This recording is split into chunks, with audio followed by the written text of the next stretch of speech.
So having just finished the Tour de Mont Blanc, these are my thoughts on the trial.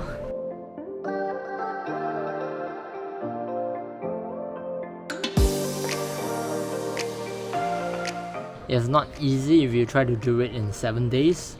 You could make it easier if you increase it to maybe like 9 or 10 days or even 11 days. The Tour de Mont Blanc is split into 11 stages and the official start is in Les Houches. If you are trying to shortcut the Tour de Mont Blanc, there are multiple options as well, including cable cars, buses that you can take. How hard is it for beginners? I think if you are a beginner, you may not want to do Tour de Mont Blanc yet. It is at least 7 days of hiking.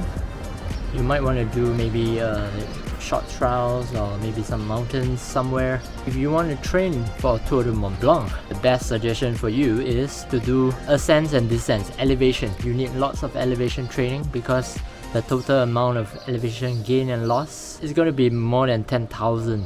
Also spent across 3 countries, 180 kilometers in total. So you are recommended to do some multi-day hikes in your own country or a region around you.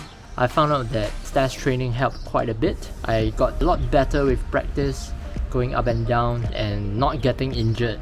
So this comes with practice. Is the Tour de Mont Blanc dangerous? I would say yes, some sections are indeed dangerous. Some of the sections, like the one I did on the last day at Le Brevin, you have very steep falls if you step on the wrong side. There are also sections where it's very rocky, a lot of rock falls. Some sections that are full of snow or just full of mud. Some of the routes, especially the ones in Courmayeur, are a lot more safer. They are wide. So it's very diverse trial conditions. A good pair of hiking shoes will be preferred if you're coming to the Tour de Mont Blanc.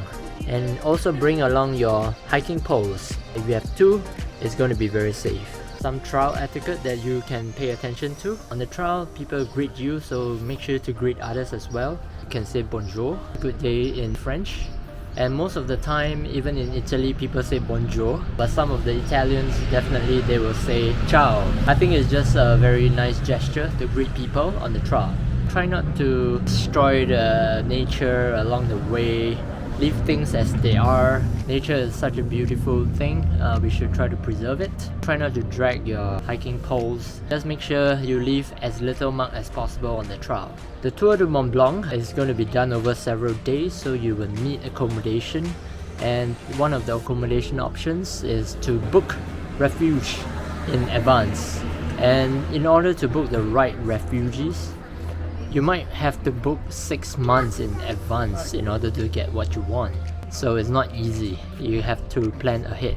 But if you're not the kind who likes to plan, you can actually bring along your tent and camp along.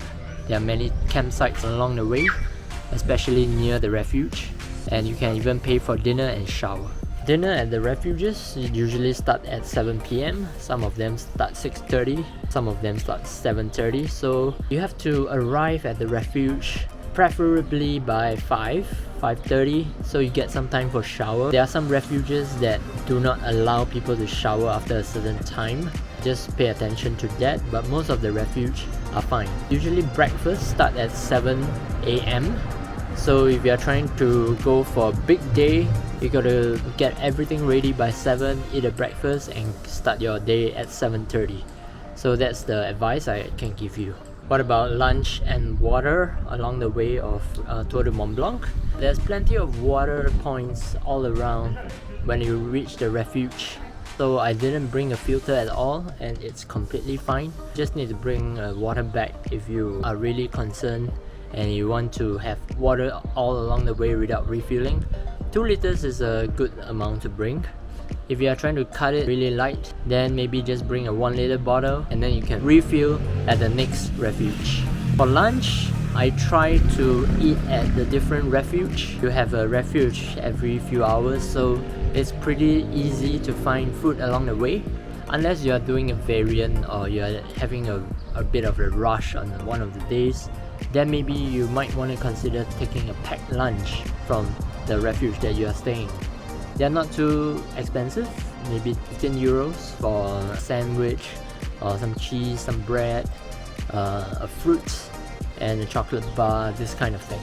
So it's pretty filling for lunch.